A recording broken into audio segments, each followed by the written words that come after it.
Hi, good evening and welcome to another episode of the Silver Screen Show. I am here with Abu. How are you doing tonight? I've been doing good. It's been a while actually, hasn't it? It's been like 3 weeks. Yeah, I know. So. I've been like crazy busy. So, but it is nice to be back. Lots of films to talk about in that time. Exactly. So we're going to do a bit of a catch up. We're going to do a speedy catch up, and we're going to kick it off with A Quiet Place.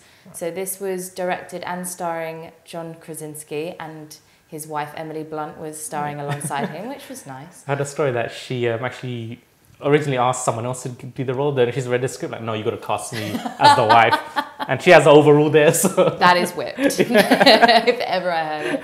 So the premise is we've got these creatures. Don't know where they came from, these monsters, but they are very sensitive to sound. So everyone has to be very quiet, and if you make a loud noise, the creatures will come and they will tear you apart. So what were your initial thoughts of this? Right, so basically I think good to make it clear that John Krasinski is actually the director here. So he's actually very well known for comedy, like the US version of The Office. He's like the main character there. So when you see that he's directing a horror movie, you're like, I wonder how this is going to turn out. How is this going to go? Yeah. But after seeing Jordan Peele as a comedian going to Get Out, you're like, okay, fair enough. There could be some, that could be a sign of promise. But this one was great. I mean, simply put, the way it's done is amazing. I've not seen a movie that's actually that silent. There are scenes where it's literally just dead silence, and it's just really uncomfortable. Even in the theatre. And you can hear everything that is happening in this theatre. Every you leaf. can hear like people shuffling in their seats. You can hear the leaves cracking and like their feet walking through the sand. Every slightest bit of like noise, the film really did well capturing it. And that really built up the tension in the scene. So like, they didn't really rush into showing the aliens too quickly. Yeah. Because some movies do have a mistake of just showing the monster early on. But I think this does hold back to about the middle of the way through the film. But even then, I don't think it kills the threat of the alien. Because I think the whole scenario of the sound-based chase down is so well done. I think it keeps up that shock factor throughout the movie. Yeah, I definitely agree with you. I think it was really good for them to have you see shots of it, but you don't see it in its full body. It's like running through the trees or... Exactly, until you get to the point where I think it comes in the house or something like that. And it does just build the suspense and the tension, and it's really thrilling, and I think the silence is... golden. Deafening. I think silence in it is deafening because you're sitting there going, something's going to happen, something's going to jump out, and I'm going to scream and I'm going to jump in the middle of the cinema in front of all these people. And that's a sign that the director's done a good job at it. Exactly, I mean, Emily Blunt's character goes through so much in this movie. You really feel bad for her. Like how much more bad stuff can happen to her. Yeah. And like the labor scene, which is in the trailer, so I'm not spoiling it, it's just so... Yeah, I know, you're just sitting there going... Oh my God. But apparently she filmed that scene and then just got up and went, what are we having for lunch? So, I mean, everything was done. I mean, the lead two were amazing. The child actors...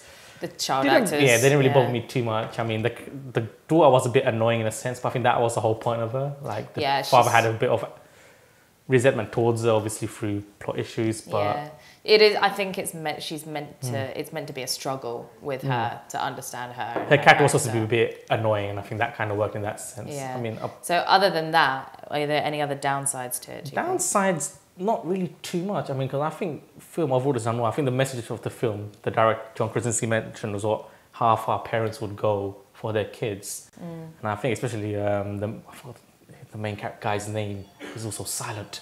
But he does a really good job of portraying that, actually, of how far he would go for his kids. Yeah. And same with the mother. And the message is great.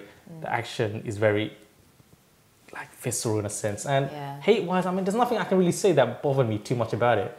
I mean, I suppose at the end it does get a bit too action-y with, the shotguns coming out. That's a bit... Where did the shotgun come from? I'm supposed to be silent. And also, the whole baby subplot is a bit weird in a sense that the timeline-wise, the baby was conceived during this whole alien apocalypse world. So it's kind of how did that... why would you do that? Why was that the smartest... they didn't really explain how that Yeah, it's funny because they go through all of these, precautions, laying their entire route to and from their house with sand and all these other... every possible option is Yeah, every scenario is covered, and he covers everything, and then he's like rewiring her hearing aid and things like that, and he's all of these really intelligent things. But then, nope, we're gonna go have a screaming baby. I mean, yeah. And we're gonna put an oxygen mask on it and put it in a box. In a box and bury it. But obviously, the baby was a plot device for the tension in it, but it worked well. But that did kind of bump because the timeline shows that the kid was conceived during this whole scenario. Okay. Oh, well. But I think the fact that throughout the film it was quite like a little bit pulled back, it made the action at the end a bit had more of an impact because the rest of the film is very much lower level. We're kind of waiting for them to have turned the tables on them because the whole time they're on the back foot. Yeah, so at the end, it's a bit more satisfying when the shotgun does come and it's just a shotgun. Because everyone in America has a shotgun. So your sort of couple words review for this one? I would just say it's a great movie. I mean, that's pretty much all I can say. I mean, I was gonna make a pun out of it, but it's not a quiet hit. It's it's doing really well in the box office. So I'd say just go watch it. You love it. Okay, I just had a couple of words. I think it's suspenseful, it's thrilling, and a little devastating as well. It's very sad at some points. Yeah, I mean, there are bits in it. So, oh man. But the other take-home message for this, if you're going to go see it, do not eat in the cinema. I know that so many other critics are coming out and saying, just don't, because I want to eat my popcorn. No, it is a silent movie. The only noise is like a little bit of tension music and then some waterfall, and that's it. Not your sweet popcorn and you your have nachos. About 30 seconds of noise in which to eat your food. When the waterfall shows up, grabbing your mouth. Okay, so let's move on to the first of our 1 minute reviews. So who's timing you? I'm gonna pass it over to you, and I will time you. You are on the clock. So, Truth or Dare? Hold up, let me just pull out my quick research because I accidentally deleted all my research on my phone. Right. Get your notes up. Are you ready? Yep. So this is Truth or Dare, yep. Truth or for Dare. The camera, yeah. So for the camera. 3, 2, 1, go. Right, so Truth or Dare starring Lucy Hale, Tyler Posey and Violet Bean. I don't really know any of them apart from Lucy Hale. Directed by Jeff Wadlow. Is a horror movie, which is pretty bad basically. It's a film about a group of teenagers who go on spring break, end up in Mexico, and they play a game of Truth or Dare, and he ends up being possessed by a demon, which is a bit okay. So basically they have to do Truth or Dare. If they fail, the demon will kill them off one by one, and they're basically pulled into this supernatural game. How am I doing for time? 30 seconds. 30 seconds. Basically, overall, this film isn't the greatest. I think it's probably the worst movies of the year so far. The characters are awfully bland. You don't care about them. The storyline doesn't make sense. At times, the demon just randomly starts changing the rules of the film just because they want to add some drama. The characters are just so hateable. They do actions which are like, you know what, I hope you die anyway, which isn't the greatest of things in a horror movie, and this is probably by far the worst movie I've seen this year. There's a lot more I could say about it, but I really even want to watch it even on a free Cineworld pass. Flatliners was better. Oh, wow. Flatliners? And this close to swearing, this close. This close to swearing. It is that. But yeah, no, but seriously though, it is just like, there are cheesy movies, but then there's just like bad movies. Then there's this. This tries to be serious. That's where it fails. So don't watch. Yeah, if you're really bored, then or really into really rubbish horror. Exactly. Some people just love horror movies, so for that. Yeah. But yeah. All right, get your timer up. It's my turn. It's your turn now. Okay, I'm on like 20% battery, man. How much battery does this? It's not going to take that much battery. Oh, better not. Okay. So I'm going more dramatic. I'm going to put a countdown on for the sake of drama. I'm going to be talking about blockers. Okay. So something that's actually supposed to be funny. Yeah, so this is a comedy starring all I know is John Cena. I'm going to leave out John Cena. But you can't see him. Oh, no. Just that. Right, okay, 3, 2, 1, go. So Blockers, it is a new comedy movie directed by Kay Cannon, starring John Cena, Leslie Mann, Ike Barinholtz. And it is about a group of parents who their children have met when they were really small and they've grown up together. Now they're at secondary school or high school, they're going to prom together, and they have made a pact where they are going to become adults, let's say, with some guys. And the parents find out about this because of a lot of strings of emojis and there's eggplants everywhere. And they want to stop it because their children are innocent little flowers and they don't want some boys to come and ruin that. So they follow their kids around for most of the film and try and stop them from doing this. But along the way, A lot of like crazy, cringeworthy stuff happens, but they learn something. They learn about the fact that, you know, apparently it's fine for guys to go 10 seconds and go and do this, but for girls they shouldn't. And then there's a lot of things about homosexuality and trying to hide that from your friends, but really you should embrace it. And it has a lot of really good laughs and a lot of really good lessons. Dramatic reaction. Okay, that's great. Just one quick question. Yeah. How funny is it? Because always action. That's always a question I ask for comedies. Okay. My three words were literally cringeworthy fun, but it is like sometimes you're like, ooh. So it's a bit more of that kind of humor then, like more like Hangover kind of like. Ooh. It is very, very Hangover, okay, but cool. like you do learn a lot about like parental responsibilities. It draws on a lot of good stuff like that, but it is so funny. I think John Cena really has got that niche now. Like he's become quite a good comedic actor. Yeah, right he's now, really come out as a really good comedy actor. So I'm glad, and he does really well in this movie. So I'm happy about that. Right. And actually, one more thing was Catherine Newton, who's one of the daughters. She's been in like Lady Bird, 3 billboards, and she's going to be in Detective Pikachu. Oh my days, Ryan Reynolds. All right, moving on to our final movie, and this is Rampage, starring Dwayne "The Rock" Johnson, directed by Brad Payton. Also starring Jeffrey Dean Morgan and Joe Manganiello and Naomi and Naomi Harris. So we've got a gorilla, and we've got some pathogen that has genetic engineering or kaiju genetic editing properties, and there was space experiments. They don't really go too much into it, but they re-enter the planet's atmosphere, and then they infect a gorilla and an alligator and a wolf. Could have been something innocent like a butterfly, or you know. No, exactly. Yeah, Could you imagine like a giant butterfly? That'd be more creepy than that'd be messed up. So this evil company are saying that they are going to draw the genetically engineered animals into Chicago, because that's the best idea that ever happened. I think once I get to this movie, the villains have a special part of the review for them, but yeah. So I'm going to throw it to you. What do you think? Right, so the plot is very simple. The Rock has this relationship with this albino gorilla, which I think is one of the best parts of the movie. It is beautiful. Him and George actually go on really long. I mean, they have this whole sign language interaction between each other, which is a lot more all the way through. Which is a lot more than I thought. Actually, I thought there wouldn't be any much communication between the two, but this film really builds upon The Rock and his gorilla, and basically they find out, these other monsters are gonna attack Chicago. So basically it's down to them to stop it. So it's basically a gorilla versus a wolf versus a crocodile versus The Rock. So in like a fatal 4-way match. But this movie is literally pure action fun. It is mindless. On Rotten Tomatoes it's 50%. It's for a reason. It's not amazing. It's not the worst. It's just pure popcorn. It's what they described it is like simple, dumb and fun. It really is. And it's exactly like the video game.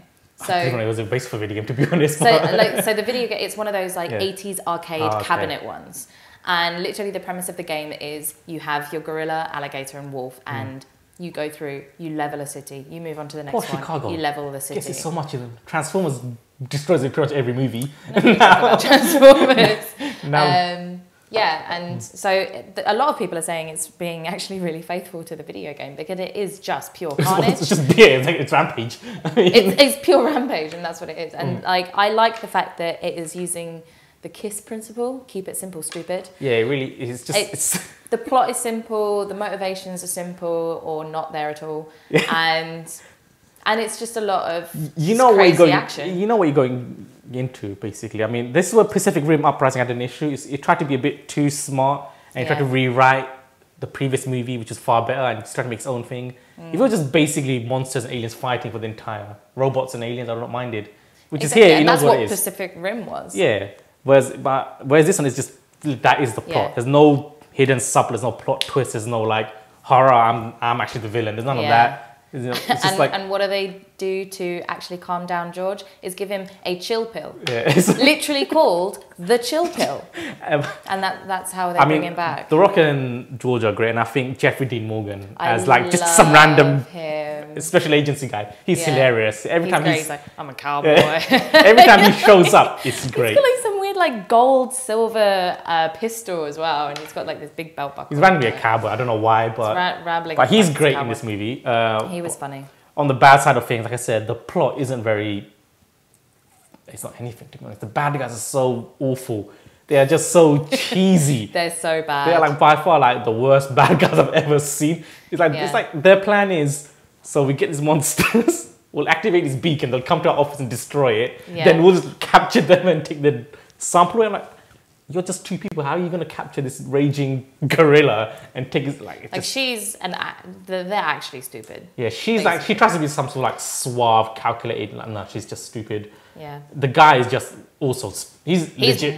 He's just moronical in this movie. He's like actually and it's just like, it's like on the brink of like just satire, these enemies. Yeah. They're like a generic bad company. The thing is, right, I don't mind when a movie has a really simple plot and just a perfectly set out goal, and they have achieved it, because it's not supposed to be complicated. It is it's The Rock coming out of Jumanji. You know he's going to be doing something kind of silly, and you have a giant gorilla, a giant wolf, and a giant alligator, right? Just two-headed shark attack doesn't try and be a serious movie. It is a two-headed shark attacking people, and this is giant animals. The film is also quite graphic. Some of the scenes are very... there's a lot of blood. One kid in the cinema actually cried at a certain scene when it happened. I'm like, I'm with you, kid. I wasn't expecting that myself. You're just like, no, it's like a 12A. I get it. I think it's a 12A. And one of those kids saying... Yeah. It does get pretty gruesome at It gets points. Pretty graphic with the violence, and there is a lot of like rude gestures and things like also, that. George has got a great sense of humour. Also, when the one from The Rock just gets shot, right? And then it just shows up again. Like, oh yeah, it just missed all my vital organs. It's just a flesh wound. It just carries on. It's just that stupid. is why we compare him to Arnold Schwarzenegger. At least they acknowledge saying, yeah, he shot me, but it's still there. It just didn't hit anything of importance. Yeah. But overall, yeah, it's dumb, it's stupid. It's not the greatest movie. The villains are awful. There are massive holes in the plot. Like, they keep on bringing this rat back. Like, this rat's going to be some sort of like hidden plot. Nope, the rat disappears. Doesn't mean anything. It's just like, yeah. But I mean, you have Flash Thompson from the original Spider-Man movies. Joe Manganiello. Yeah, I did wish he was a bit... I was hoping he was in a bit longer. But he would have been a good character to keep around, but I think it was good that they didn't concentrate on too many characters as well. So you had The Rock, and you had Naomi Harris, who you might know as Moneypenny from the new Bond movies. She's the Moneypenny. She was also in 28 Days Later. She's the main female in a character. That was ages ago. I can't remember when that came out. And also Joe is going to be Deathstroke in the new Justice League, but I just want to slide that in. Not quite easy. Yeah, but okay, overall, so we're talking about sort of 50% on Rotten Tomatoes, but what do you think? It's just damn good fun. It's just, I watched it, I wasn't even thinking about anything. For once, it just, and it's not that bad that you find it funny, it's just intense. Like the final third of the movie when they're in Chicago, it's utter chaos. It is madness. Like there's the film built, skyscrapers collapsing. Then they're like, I'm gonna jump off this building. Like what's happening here? We're gonna like fly a helicopter just above the top of the building and miraculously survive. Even she's like, how did we survive? I can imagine like the script writer. So basically, the building falls, and we're gonna jump off. I'm like, okay, come here. And we're just like breaking physics right now. The amount of buildings that fell on The Rock during that film. He's indestructible in this movie. He is indestructible. I think he had some of that pathogen, man. He must have. Yeah, unfortunately, he doesn't take any of that juice and get juiced up to like twice the size. That'd have been hilarious. Juice. Yeah. That was the conjecture, though. A lot of people are like, does The Rock get bigger? No, he's big enough. He's fine the way he is. Mine was a little bit more punny. I said ground-shaking entertainment. Yeah. It is. It's basically, you know what you're expecting. Exactly. I mean, if you've got giant animals, you're expecting something that is dumb. And the actors, Dwayne Johnson and Jeffrey Dean Morgan are great. And I think those two alone make it bearable. I've always liked Jeffrey Dean Morgan, but seeing him as Negan in Walking Dead. Yeah, he kind of does the same. As well. I've just similar kind of persona. You're here forever, man. You're here forever. So we're definitely saying go see Rampage. It's definitely a kind of like if you like stupid action movies, watch it. If you like stupid action movies. If you're going to start combing through its logistical points and how it doesn't make sense, it's not for you. Yeah. Watch it. And probably don't watch The Meg either, that's coming out soon. Jason Statham versus a shark, which is pretty much this in water. Yeah. So I'm looking forward to that. It's fun to have the trailer for that just before Rampage. It's like clear. This is the audience they're targeting. Yeah, this is target audience. You like your stupid action like movies. Giant monster movies. this is for you. I really do hope Jason Statham has a fist fight with him. It has to be done. With a megalodon. I've seen worse, man. Okay. He could, and you know, Statham would probably win. Yeah. Because he is the Statham, man. All right, then. I think we're going to bring it to a close. Yeah. So blasted through a lot of films. Blasted through it, yeah. Next week... Infinity War! Infinity War. So obviously we're going to be here for half an hour talking about Marvel, as always. Please don't die, Iron Man. That's all I'm saying. We'll talk about it. Obviously, we could do a non-spoiler and a spoiler review. Have to. We're going to have to do that. All right. So we'll catch you next time. Thanks for joining. Bye. See you. Bye. And don't die, Captain America. Right? No one die. No one die. No one die. If everyone die. You can kill like War Machine. But I like War Machine. I like them all. War Machine should have died in the last one. Yes, he should have. Yeah, but Civil War was just pure banter though, wasn't it? No one died in Civil War, man.